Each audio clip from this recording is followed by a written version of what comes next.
Vivimos en un momento de la historia de la humanidad en donde algo tan simple como discernir lo que está bien de lo que está mal, diferenciar lo correcto de lo incorrecto, lo bueno de lo malo, se ha hecho una tarea enormemente difícil. Y eso afecta sin ninguna duda nuestra vida emocional, nuestra vida física, nuestra vida familiar, pero sobre todo nuestra vida espiritual. Por ese motivo queremos traerte luz a través de lo único que puede ayudarnos a comprender y diferenciar a través de la palabra de Dios, de la enseñanza, de la verdad que tenemos en Cristo.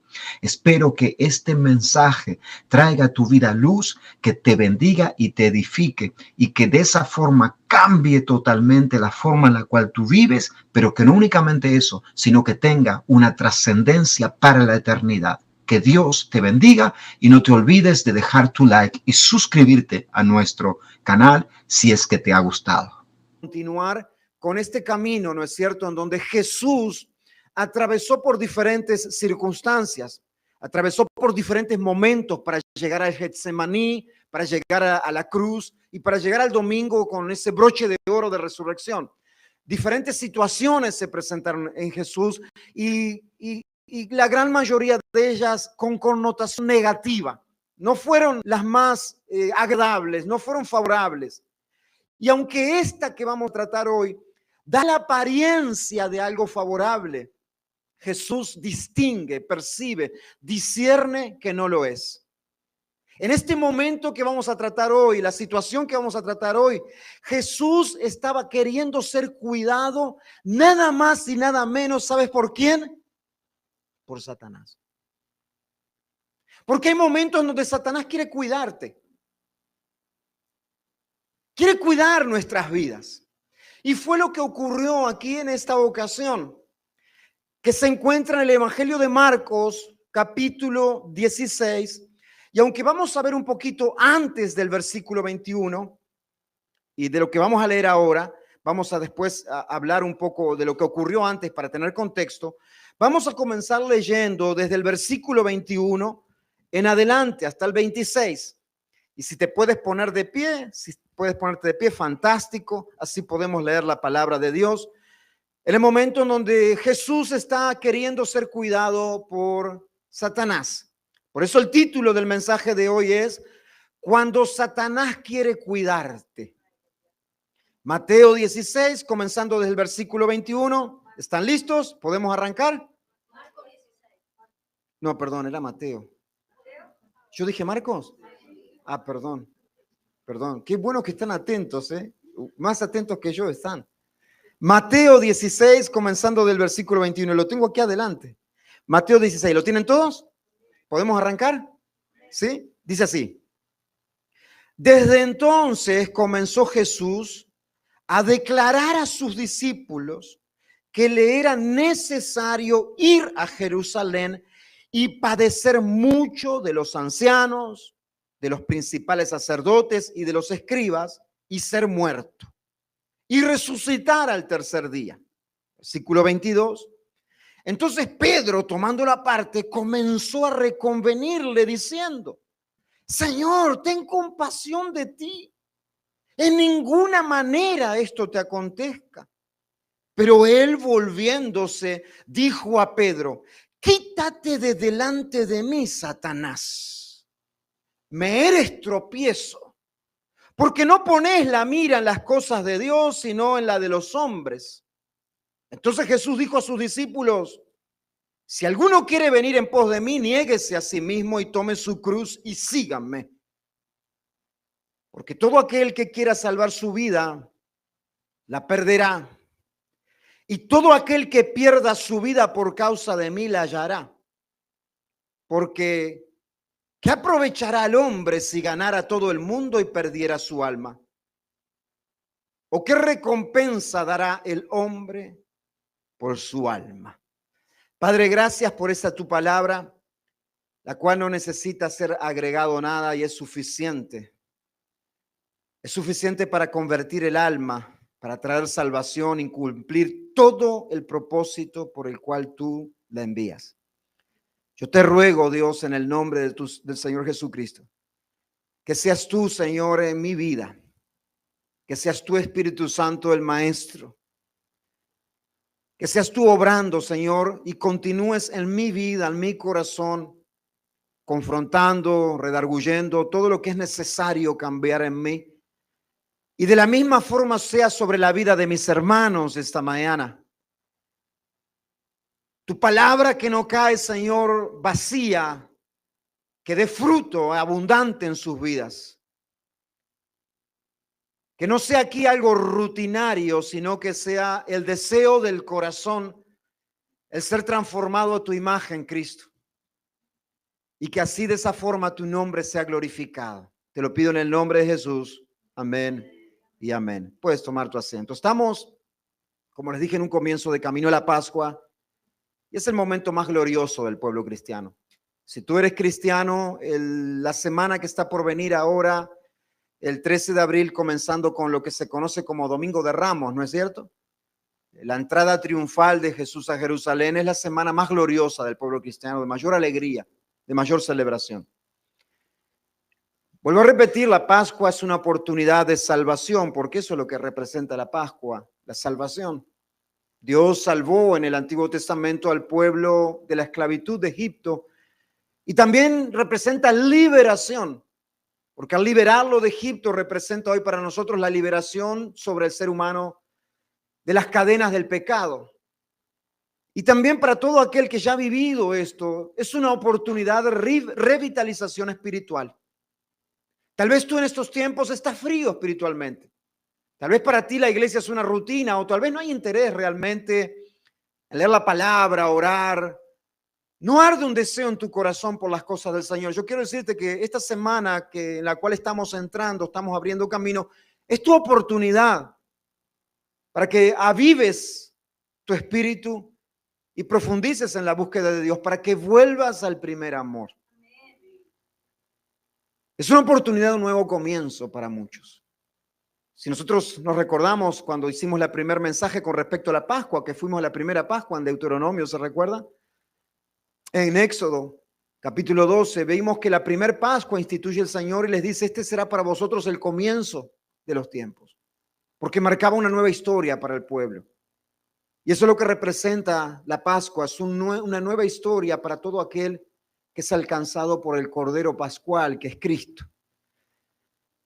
Pero como todo lo que es verdaderamente bueno, todo lo que es valioso e importante, tiene delante diversos obstáculos.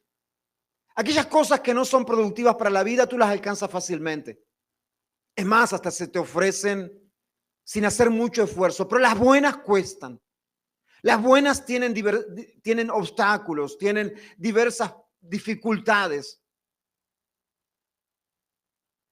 que nosotros debemos de saber cómo enfrentarlos, si es que de verdad queremos llegar a alcanzar lo bueno que Dios tiene para nosotros. Debemos de saber cómo enfrentar estos obstáculos. Y Jesús se enfrentó a varios. Solamente en la última semana fueron realmente incontables los obstáculos, tantos físicos como espirituales, como emocionales, que nuestro Señor tuvo que afrontar. Pero hoy vamos a ver este en particular. Este obstáculo que se presentó en ese momento donde leímos en Mateo capítulo 16, en donde Jesús les explica a sus discípulos y les dice, bueno, voy a sufrir en manos de los ancianos, de los escribas, y no solamente voy a sufrir, sino que voy a morir, voy a ser muerto, y no solo voy a ser muerto, sino que también voy a resucitar al tercer día. Pero esto no comienza de golpe, o de la nada decírselo al Señor Jesús. No es que de la nada, ¿verdad? Un momento dice, ¿saben qué? Tengo algo que compartirles, voy a sufrir, voy a morir, No. Sino que es por motivo de algo que estaba ocurriendo, que había sucedido hace unos momentos atrás. Porque comienza diciendo, desde entonces comenzó Jesús a declarar a sus discípulos que iba a sufrir. O sea que a partir de ese momento hay un cambio de enfoque de Jesús. Los discípulos lo veían como aquel que hacía milagros, como aquel que era reconocido como alguien como autoridad, como alguien como Nicodemo, va y le dice, nadie puede hacer las señales que tú haces si Dios no está con él. Sabían que era el que caminó sobre el agua, el que dio vistas ciegos, el que liberó endemoniados, mas ahora Jesús hace un cambio de perspectiva desde este momento y les dice, ¿saben qué? Voy a sufrir, voy a padecer, voy a morir. ¿Qué sucedió para que Jesús hiciera este cambio de enfoque? ¿Cuál fue la situación que estaba ocurriendo para que Jesús tuviese que empezar a declararle a sus discípulos que eso iba a suceder? Bueno, si leemos unos versículos anteriores, nos vamos a dar cuenta fácilmente. Si tú vas un poquito hacia atrás, Jesús hace una pregunta y les dice a sus discípulos, ¿quién dicen los hombres que es el Hijo del Hombre? Jesús le pregunta, díganme, ¿quién dice la gente ahí acerca de mi persona? ¿Quién soy? Y le empezaron a decir, bueno, hay unos que dicen que tú eres Juan el Bautista. Hay otros que dicen que tú eres Elías. Hay otros que dicen que tú eres Jeremías o alguno de los profetas. Eso es lo que dice la gente, Jesús, acerca de ti. Y luego Jesús les dice, y ustedes, dice, ustedes, ¿quién dicen que soy yo? ¿Qué creen ustedes? ¿Quién soy yo? Y respondiendo Simón Pedro, como ustedes ya saben, Simón Pedro le dice, tú eres el Cristo, el Hijo del Dios viviente. Entonces le respondió Jesús, bienaventurado eres, Simón, hijo de Jonás, porque esto no te lo reveló carne ni sangre. Esto no es de voluntad humana, sino que mi Padre que está en los cielos te lo ha revelado. ¿Qué fue entonces lo que había sucedido antes de Jesús cambiar el enfoque con respecto a su persona? Él se da a conocer como el Mesías. Se da a conocer como aquel que había de venir. Pedro dice estas palabras, pero Jesús reconoce que no era por voluntad de Pedro, sino por voluntad de Dios, en el cual él estaba siendo reconocido como el Mesías por revelación divina. Pero Jesús no queda ahí, sino que ahora dice, bueno, yo tengo que mostrarles ahora el tipo de Mesías que soy. No un líder militar, como continúa esperando todavía el pueblo judío, ¿no es verdad? Un Mesías político, un líder que libere, sino el siervo sufriente es este Mesías. El siervo sufriente que se nos describe en Isaías capítulo 53. Y cuando Jesús dice, bueno, viene el momento que voy a sufrir, que voy a padecer, el momento que voy a ser muerto, una vez más Pedro toma la delantera. Y tomándolo aparte, cuando escucha a Jesús decirle esto, se lo lleva aparte y le dice, Jesús, vení, tengo que hablar contigo. Yo creo que Pedro ya se sentía en confianza, ¿verdad? Imagínate, le había dicho, Pedro, esto no te lo reveló carne ni sangre. Yo creo que el pecho de Pedro se infló, ¿no es cierto? Y dice, yo estoy mano a mano, yo soy casi como Jesús ya, casi papa soy ya ahora. Yo soy el vicario, yo soy el que queda en el lugar de Cristo acá en la tierra.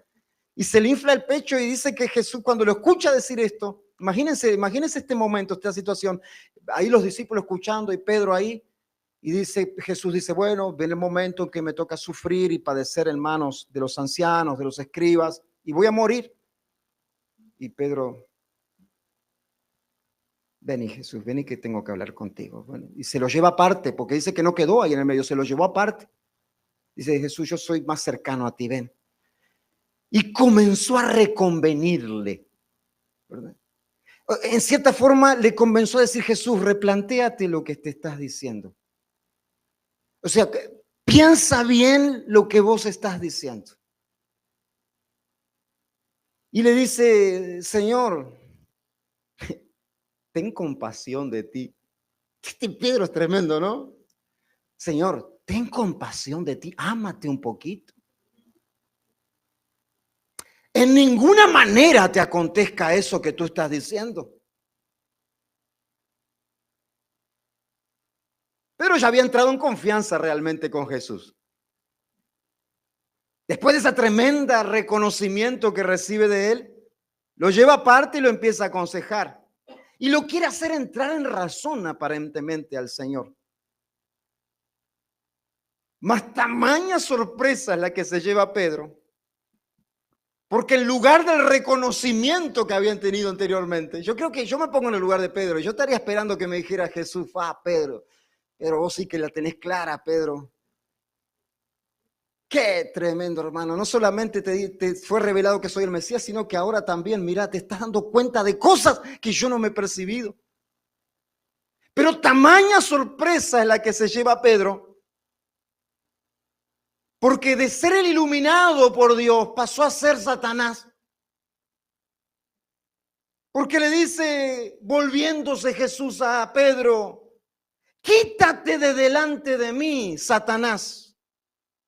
Me eres tropiezo. Y aquí nosotros vemos que Jesús como hombre, Jesús era 100% Dios y 100% hombre, no era 50 y 50, era 100% divino y 100% humano. En su humanidad tuvo que afrontar no solamente todas las luchas internas que tú y yo pasamos en los momentos en los cuales estamos en el camino de seguir a nuestro Señor y Dios, sino que también tuvo que confrontar aquellas luchas externas.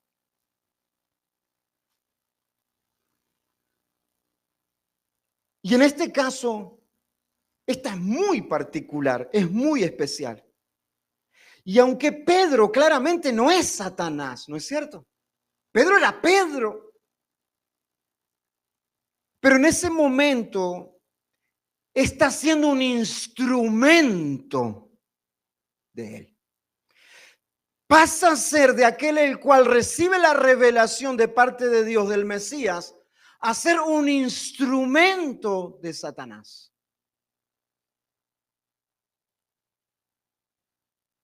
Y se presenta como alguien, no que está poniendo en cierta forma algo que aparentemente le causa daño a Jesús, sino que se está presentando como alguien que realmente está queriéndolo cuidarlo.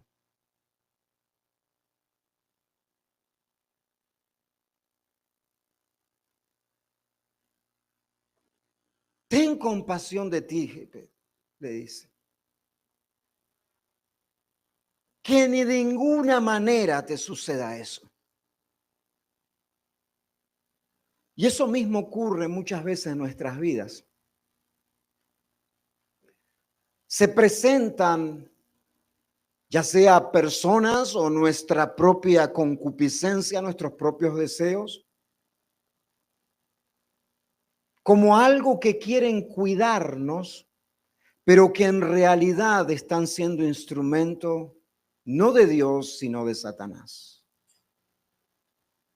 En este caso, aunque Pedro no es Satanás, vuelvo a repetir, está siendo un instrumento de él, presentándose de una forma como de alguien que quiere cuidar, pero que en realidad está haciendo un tropiezo. ¿Un tropiezo para qué? Para que alcance aquello que Dios tiene como propósito en la vida de su Hijo. Y de esa misma forma, exactamente de esa misma forma, ocurre en la vida de aquellos que somos hijos de Dios. Hay momentos en donde estamos determinados a cumplir el propósito que Dios nos ha establecido. Y se presentan diversas situaciones usando como instrumento a veces diversas personas que en lugar de ser quienes nos empujan, quienes nos promueven para cumplir el propósito que Dios tiene con nosotros, de crecer a la imagen de Cristo, de servir a nuestro Señor, con una apariencia de bondad, de querer cuidarnos, nos están siendo de tropiezo. Y al ser de tropiezo, no son instrumento de Dios, son instrumento de Satanás. El tropiezo puede venir, presta mucha atención, de personas. En segundo lugar, el tropiezo puede venir de nuestra propia carne. Y en tercer lugar, en ocasiones somos nosotros el tropiezo para otros. Porque es muy fácil ponerse, ¿no es cierto?, en el lugar de Jesús. Y decir, oh, wow, sí, yo soy en el lugar de Jesús. Tantos Pedros se me atraviesan ahí. Pero muchas veces somos nosotros quienes estamos en el lugar de Pedro. Pero como quienes queremos alcanzar completamente todo lo que Dios tiene preparado, yo creo que es verdad, ¿no? Somos de los que queremos alcanzar todo lo que Dios tiene preparado para nuestras vidas. ¿Es verdad o sí o no? ¿Es esa tu condición? ¿Tú eres de los que quiere alcanzar todo lo que Dios tiene preparado para tu vida? ¿Que tú crezcas conforme a la imagen de Cristo? Que tú sirvas cada vez más a tu Señor, que tú veas la prosperidad. Yo no estoy hablando acá de la prosperidad de los billetes, ni nada de esas cosas, del dinero. Yo estoy hablando de la prosperidad del alma en primer lugar, que viene por una comunión con Cristo. Porque las otras cosas son meras añadiduras de aquella obra que Dios está haciendo en nuestras vidas. Yo creo que tú eres de aquellos que quieren alcanzar todo lo que Dios tiene para ti. ¿No es cierto? Por eso, tenemos que aprender qué hacer cuando Satanás quiere cuidarte. ¿Qué es lo que tenemos que hacer cuando Satanás quiere ser aquel que cuida de nuestras vidas, como en ese momento, por medio de Pedro, estaba queriendo aparentemente cuidar la vida de Jesús? Bueno, en primer lugar, ¿qué hacer cuando Satanás quiere cuidarme? Primero necesito identificarlo. ¿Por qué? Porque hay personas que ni siquiera pueden discernir cuando algo proviene de Dios o algo proviene de Satanás. Solamente ven si les conviene, si les agrada, si es acuerdo a lo que quieren, si no los incomoda, pero no se toman el trabajo de discernir espiritualmente si eso que están recibiendo, esa propuesta que le están haciendo, ese consejo que le están dando, ¿viene de parte de Dios o viene de parte de Satanás? Por eso lo primero que tú y yo debemos hacer es identificar. A pesar de que Pedro tenía, según él, una buena intención, o sea, según Pedro, su intención era buena. Yo no cuestiono la intención de Pedro, por lo menos yo no creo que Pedro lo estaba haciendo con la intención de hacerle un daño a Jesús, ¿no es cierto? Aunque aparentemente su intención era buena, Jesús pudo darse cuenta del origen, de la raíz de este consejo que Pedro le estaba dando. Pudo discernir espiritualmente, pudo distinguir si eso que Pedro le estaba diciendo venía de parte de Dios o no. ¿Y cómo nosotros lo hacemos? ¿Cómo distinguimos si algo viene de parte de Dios o no viene de parte de Dios para nuestra vida? ¿Cómo distinguimos cuando un consejo de alguien? ¿Cómo distinguimos cuando un pensamiento, un consejo de nuestra propia conciencia, nuestra carne? ¿O cómo distinguimos cuando yo mismo tal vez estoy siendo un instrumento de Dios o un instrumento de Satanás? Bueno, Jesús, a diferencia de Pedro, no tenía puesta la mira en las cosas de los hombres, sino en las cosas de Dios. O sea, la balanza se inclinaba más para un lado. Y no era para el lado de las cosas de los hombres, sino para el lado de aquellas cosas que provienen de Dios. Por eso le dice a Pedro, Pedro, tú no pones la mirada en las cosas de Dios. Este está siendo tu problema. Tú estás queriendo dar un buen consejo, tú estás queriendo en cierta forma reconvenirme, convencerme de que tenga compasión de mí mismo. Pero Pedro, tú no estás poniendo la mirada, no estás poniendo como más importante las cosas de Dios, sino que tú estás poniendo como más importante las cosas de los hombres. Porque no Jesús únicamente le había dicho que iba a padecer y que iba a morir, Jesús le había dicho también que iba a resucitar. Mas Pedro solamente podía ver aquello que iba a ocurrir en lo físico, mas no podía ver aquello que iba a tener una trascendencia eterna espiritual. Porque sin resurrección, mis amados hermanos, en vano es nuestra fe. Si Cristo no resucitó, perdemos el tiempo viniendo aquí. Es porque Cristo resucitó que verdaderamente nosotros podemos ser salvos, y es porque Cristo resucitó que nosotros hoy, más de 2000 años, podemos estar aquí y podemos estar nutriéndonos y el Señor haciendo una obra en nuestras vidas. Porque Él resucitó y dijo, yo estaré con vosotros no solamente un momento, sino todos los días hasta el fin del mundo. Mas Pedro solamente tenía la puesta la mirada en las cosas de los hombres. Y cuando nosotros estamos poniendo la mirada solamente en las cosas de aquí y de ahora, fácilmente vamos a ser engañados por Satanás. Fue lo mismo que ocurrió en el Edén, ¿no se recuerdan? En el Edén exactamente fue aquello que ocurrió. Se presenta como el enemigo, como alguien que quería darle un beneficio al ser humano. ¿No es cierto? ¿Se recuerdan? No como alguien que quería dañar, que quería hacer perjudicar, sino que dice, ¿por qué no comes del árbol? No como del árbol porque Dios dijo que si como de ese árbol moriré. Y Satanás dice, no, de ninguna manera. ¿Sabes la verdad cuál es? ¿Sabes la verdad cuál es? Dios sabe. Dios sabe. Te está escondiendo algo, Dios. Él sabe que si comes del árbol vas a ser como Dios. Y vas a poder tú escoger y decidir qué está bien y qué está mal sin la necesidad de un Dios. Tú podrás ser como Dios. Y cuando nosotros dejamos que las cosas de la carne, las cosas de este mundo, que pongamos por encima todas aquellas cosas que cualquier persona sin Cristo pone como importante, fácilmente caemos en los engaños de Satanás.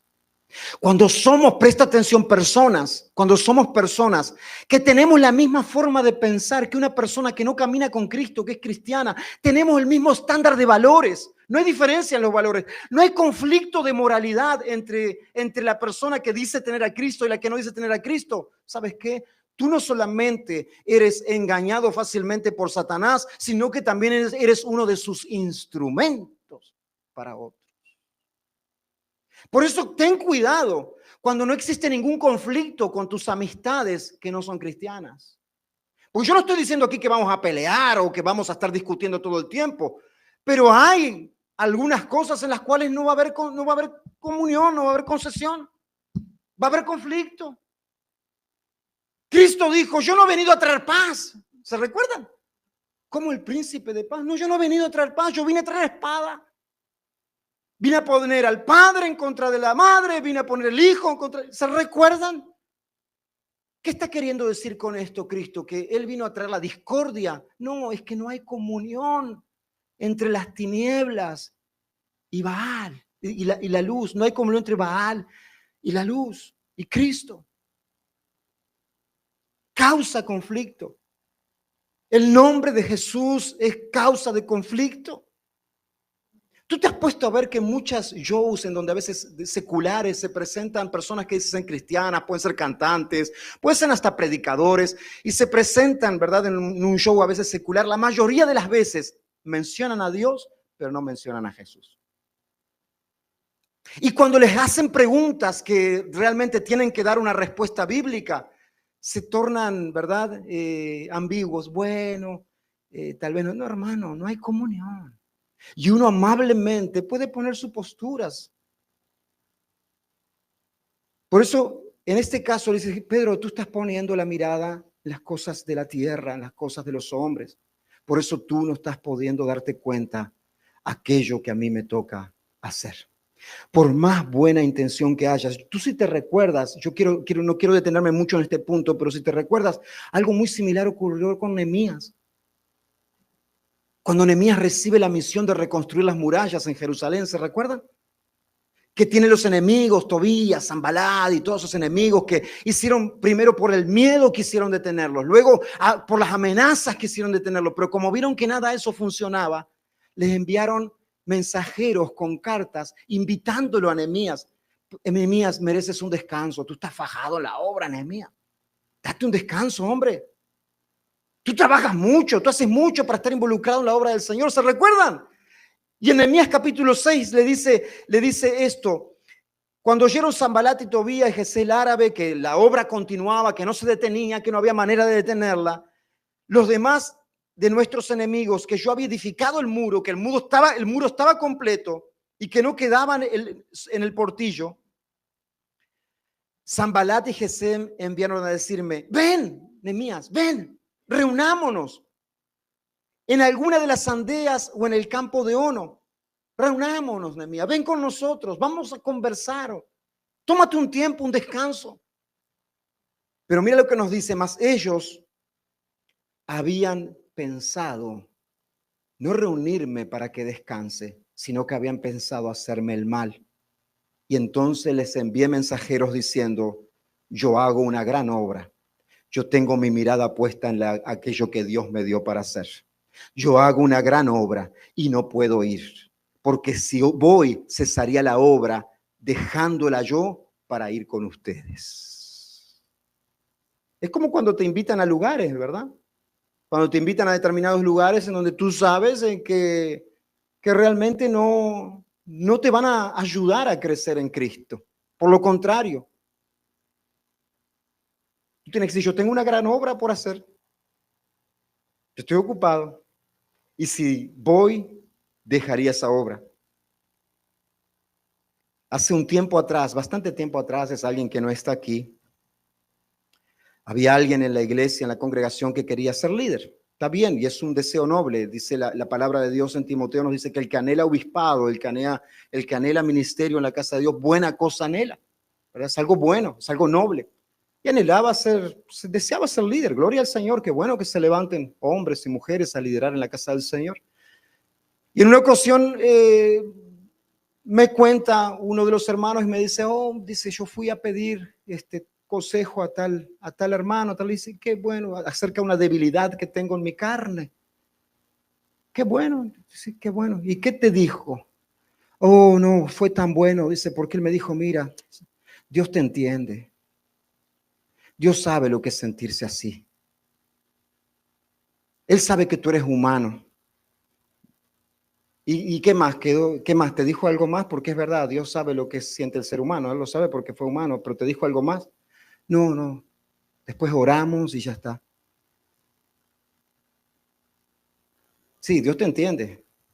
Te entiende tanto que quiere librarte, que quiere que salgas de esa condición, que quiere que abandones ese pecado. Amén. No es suficiente solamente tener empatía, ponerse en el lugar de la persona. Jesús se puso en nuestro lugar, pero Él se puso en nuestro lugar no para quedarse con nosotros, sino para sacarnos de la esclavitud del pecado. Él se sentaba así en la mesa con pecadores. Sí, se sentaba con pecadores, pero no para pecar, sino para sacarlos de ese lugar y que no pequen más y vayan a la salvación que solamente está en Cristo Jesús. Amén. Segundo lugar, si no quiero que Satanás me cuide, la segunda cosa que yo debo de hacer después de identificar, no solamente identificar, sino que necesito hacer algo. ¿No es cierto? La palabra de Dios dice que la fe sin obras es muerte. ¿Satanás tiene fe? Sí. ¿Le sirve para algo? No. Porque es una fe que solamente sabe. Conoce. Hay muchas personas que tienen el conocimiento de que solamente en Jesús hay salvación. Tienen el conocimiento de que del evangelio, conocen, sí conocen, mas eso hace algo en sus vidas. No. Porque en el momento en el cual yo recibo el evangelio, tengo el conocimiento del evangelio, debo de yo hacer algo y responder positivamente a ese evangelio. Ayer estábamos evangelizando y me tocó varias situaciones. Me tocó, una de ellas era, me sorprendió mucho, honestamente. Me sorprendió mucho. Era una señora que estaba con su hija. Le hablo y le predico el evangelio, le hablo del evangelio y le digo, mira, terminando, le digo, bueno, ¿realmente tú quieres rendirle tu vida a Cristo? ¿Tú quieres rendirle y entregarle hoy tu vida al Señor para que tus pecados sean perdonados? Y si hoy mueres, vayas a la vida eterna con el Señor. Y la señora me dice, no. Le digo, ¿por qué no? Dice, porque yo sé que estoy mal. Y le digo, ¿por eso mismo? Dice, usted no me va a creer, dice, pero mis padres son pastores. Yo nací en la iglesia. ¿Y qué pasó? Es que no, yo no me siento, no me siento lista. Le digo, pero tú sabes el evangelio. ¿Cómo es que no? Yo te pregunto, ¿cuál es el mayor alegría que le podrías dar a tu padre? ¿Enviarle plata de acá a Estados Unidos, a donde está él? ¿Cuál es la mayor alegría? Dímelo tú, ¿qué es lo que más le causaría alegría a tus padres hoy? Que yo esté en la iglesia. Le digo, ¿y? Ríndele tu vida a Cristo. Bajando la cabeza como el joven rico, bajó la cabeza tristemente y me dice no. Se fue. ¿Qué voy con esto? Hay personas que tienen el conocimiento. Hay personas que identifican cuando es Satanás que le está poniendo tropiezo, cuando eso no proviene de Dios, pero ¿sabe qué? Lo identifican y no hacen nada. Con identificarlo no es suficiente. Hay que hacer algo. Jesús, cuando identifica que esto que le estaba diciendo Pedro, por más que haya buena intención, yo no creo que haya sido cómodo para Jesús haberle dicho a Pedro lo que le dijo, ¿verdad? Yo no creo, yo estoy especulando con esto. Pero tú crees que con alguien que es su discípulo, vivían hacía 3 años prácticamente juntos, recién hace un ratito le había dicho, tú eres el Mesías, el Cristo. Tremendo elogio de parte de Pedro. ¿Tú crees que para Jesús fue fácil decirle lo que le dijo a Pedro? Yo creo que no. Yo no sé si lo haría, te soy honesto. Pero Jesús identifica, discierne que esto no viene de Dios y no se queda solamente discerniendo, sino que hace algo. Le dice a Pedro.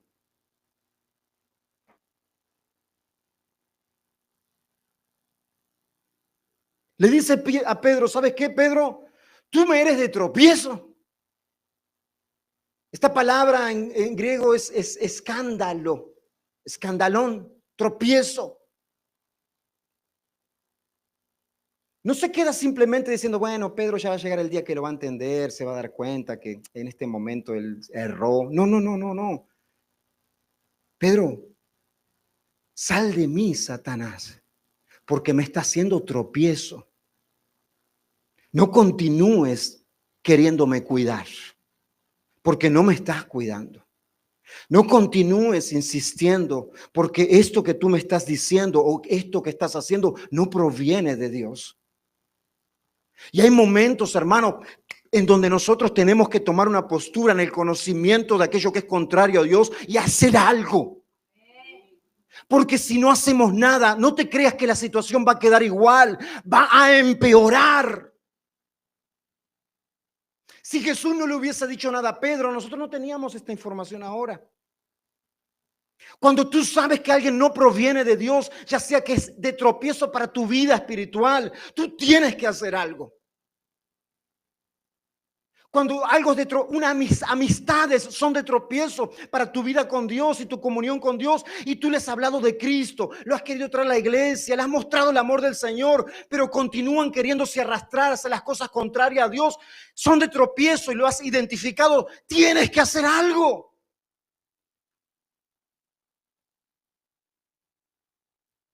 No nos podemos quedar de la misma manera. Hay algo que debemos de hacer. Cuando oramos, no es solamente orar. Nuestra oración debe de ser correspondida con una acción.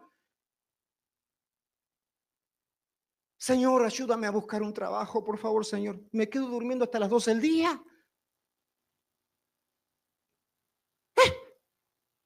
Ábreme una puerta, Señor, si no golpeaste.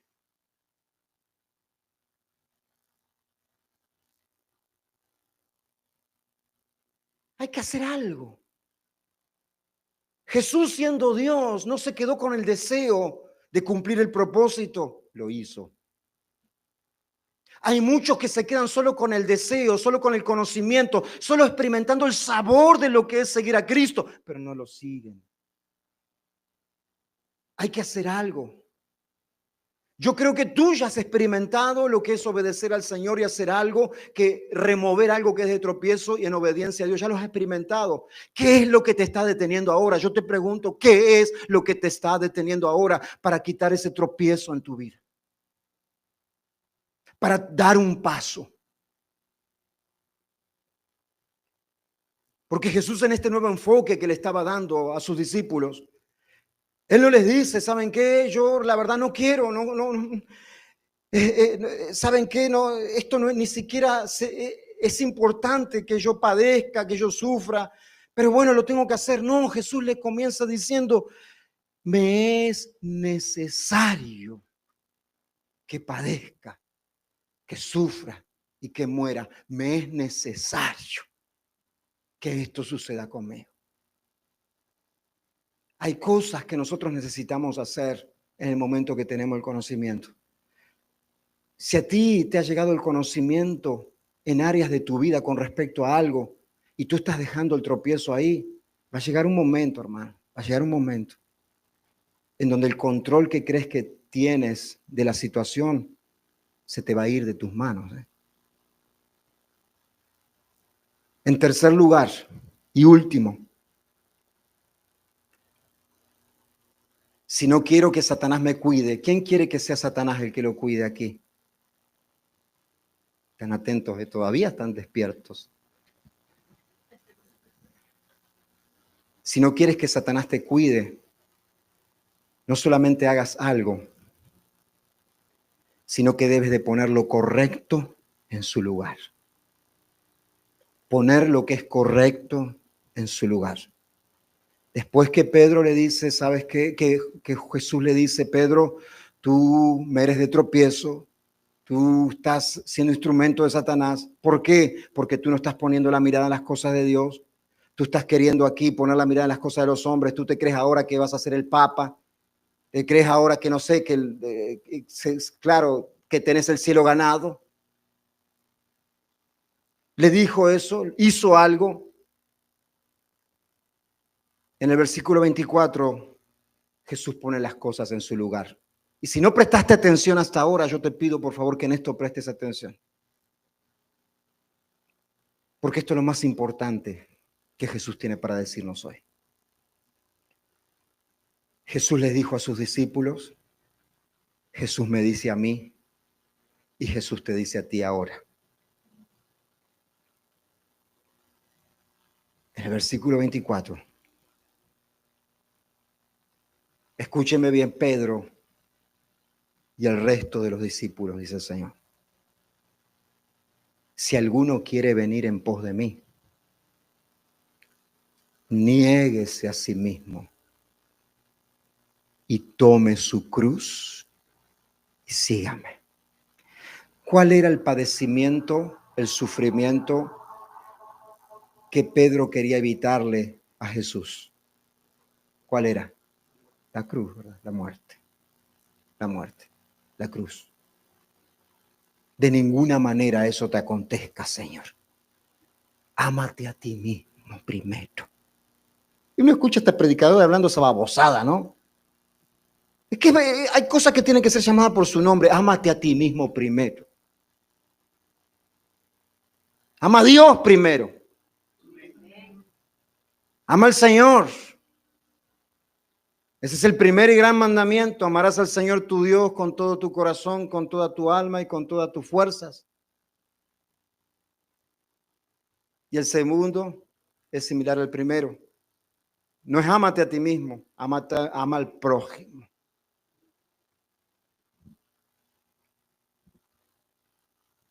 Si alguno quiere venir en pos de mí, Pedro, no es que tenga compasión de él mismo.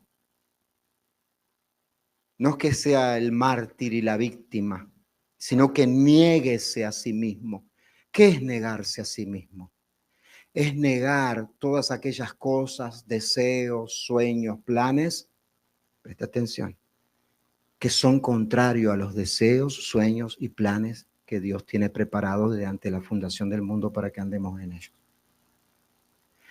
Muchas veces escuchamos, ay, Dios va a cumplir todos tus sueños. ¿Qué? Ni Dios permita cumplir todos los sueños de un carnal. Imagínate. Dios quiere cumplir todos tus deseos. Imagínate. Es como que si Dios fuese el siervo, ¿no? El siervo, pero el siervo tipo, no el siervo, el Mesías Cristo, sino el que frotamos la lámpara y solamente hace lo que le decimos. Niéguese a sí mismo. Cuando nosotros nos negamos a nosotros mismos, ¿sabes qué ocurre? Nos conquistamos a nosotros mismos. Porque cuando tú haces tu propia voluntad, tú estás siendo dominado por ti mismo. Pero cuando tú niegas tu propia voluntad, tú te has hecho el Señor de ti mismo. Ahora vamos a leer a eso. Tome su cruz y sígame. ¿Cuál es el sufrimiento de Cristo? La cruz, la pasión de Cristo. Si alguien quiere seguir, tome su cruz. Hay un sacrificio, hay un padecer. La salvación es completamente por gracia. Dios ya la consumó, Cristo consumó completamente la salvación en la cruz. No tenemos que hacer nada para ser salvos. Jesús ya lo hizo todo por la salvación. Pero nuestro caminar con Cristo, tenemos que cargar la cruz. Y la cruz implica hacer la voluntad de aquel que nos salvó. Y para hacer la voluntad del que me salvó, yo voy a tener que negar la mía. Yo no puedo caminar con Dios con dos voluntades y negociar con Dios. Dios, mira, yo en esto te obedezco a ti, pero en esta déjame a mí. Señor, ya te obedecí 4 veces, déjame 2 por lo menos hacer la mía. Porque todo el que quiera salvar su vida, ¿cuántos quieren salvar su vida? La perderán.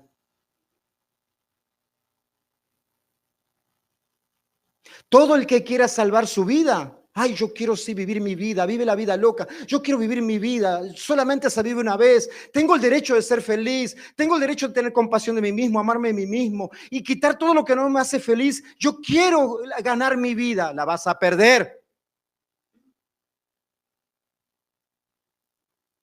Porque a veces no es necesario llegar a la muerte y encontrarnos que estamos en condenación eterna. Antes de la muerte ya viene la condenación en nuestra vida, cuando llegamos a veces a una edad y nuestra conciencia nos tortura. La culpa toma todo tu pasado y te lo trae a memoria. Todas aquellas cosas en las cuales tú fuiste responsable, hiciste daño, la culpa las trae a memoria. Y si nosotros no nos arrepentimos y le pedimos perdón a Dios, hay personas que no pueden con la carga tan grande que eso trae. Ya voy a terminar, les prometo. ¿Qué hora es? 11:47. Yo no sé si ustedes han escuchado la historia de la casa de Winchester, los que hicieron el rifle Winchester aquí en Estados Unidos, que está en Los Ángeles, en California, creo que está en Los Ángeles. No han escuchado la historia. Que vivió hasta que murió ahí la esposa de Winchester, del fabricante de las armas. ¿Tú la sabes, Dominic? ¿Sí? ¿Ya? Bueno, construyó una mansión que existe hasta el día de hoy. Hasta el día de hoy existe esta mansión. Que bueno, la llaman una mansión como encantada, embrujada, que tiene escaleras que conducen a lugares donde no hay puertas. Puertas en donde se abren y van hacia un vacío. Cosas totalmente inconvencionales hechas en esa casa.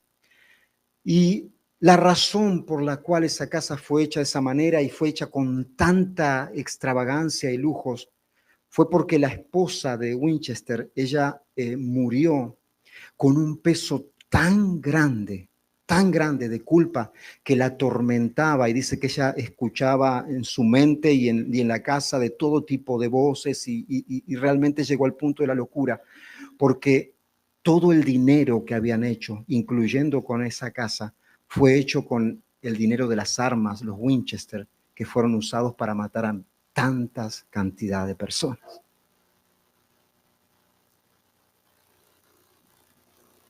Muchas personas quieren ganar la vida yendo detrás de las conquistas económicas y hasta abandonan su familia, su esposa, su esposo. Dejan en poco las cosas más importantes y valiosas. Y al final se dan cuenta que lo que obtienen sin Cristo es una eterna tortura. Pero gracias a Dios, porque Él nos dice que todo aquel que quiere perder su vida, ¿quién quiere perder su vida?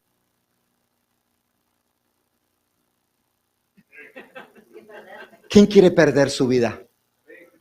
¿Quién quiere perder su vida? Porque todo el que pierde su vida por causa de mí, la hallará. Gloria al Señor.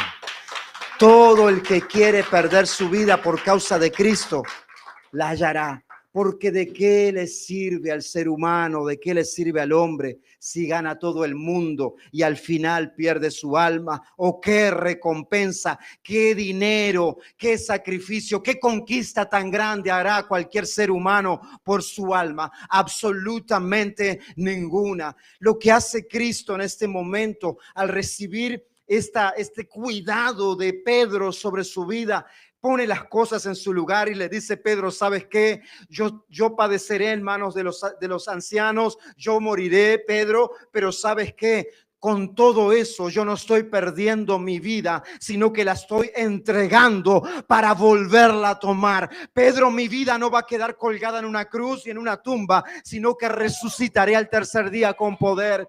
Y de la misma forma, de la misma manera, a todos aquellos que creen en su nombre, que le siguen, que se niegan a sí mismos y toman su propia cruz y siguen al Señor, resucitarán juntamente con Cristo en gloria con el Señor para siempre.